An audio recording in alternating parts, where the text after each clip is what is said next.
girilen diş var. Burada ise anlayan düzgün diş var. Burada girilen dişler neyi uşaqlar? Əsasən sağlam qidalar yeyirlər, faydalı tərəvəzlər, meyvələr, bəli, qatı, görüntü tərəvəzlər, tost yeyir, brokoli, avokado, brokoli, yumurta dişlər üçün çox faydalı. Göz gücü, zeytin yağı. Görüntü uşaqlar, çox faydalı qidalar var. Naşır, aferin. Burada ise uşaqlar üzgündür. Nəyə görə?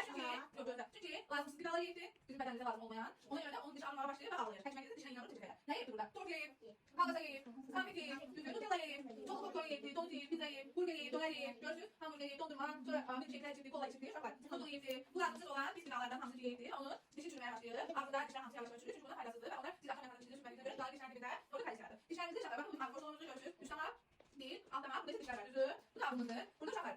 Biz yemek yiyəndə yemək qalıqları burada dişlərin arasında, bu arka dişlərin arasında qalır, içində yığılır qalır. Siz dişlərinizi fırçalamayanda axşam yatanda onlar da çürümeye başlayır. Çürüdükcə siz dişlərinizi yavaş çürür. O çürüdükcə dişlərdə kalsiyum yanır, deşiklər yanır, qaralar düşür dişlər. Artıq məcbur olursunuz ki, hep dişlərinizi yəsiniz, yaman edəsiniz. Dişlərimizi əsas məsələ hər gün səhər yeməkdən sonra axşam yatmamışdan əvvəl yumalayıb fırçalamalı. Necə? Bax burada bizim diş fırçamız var. Bir də diş məcunumuz var. Diş məcununu sıxırsınız.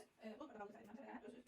Sıxırsınız fırçaya, məqam bulmaq istəmirəm, çox magikdir. Sonra başlayırsınız, çox olur, çox təsir edə olursunuz,əsir. Sonra başlayırsınız uşaqlar dişlərinizi fırçalamağa. Yuxarı aşağı, baxın, mən beləcəm, belə, yanlış elədim. Bəli. Az qaldı, kimdir? Hə, gözlüyüm, beləcək.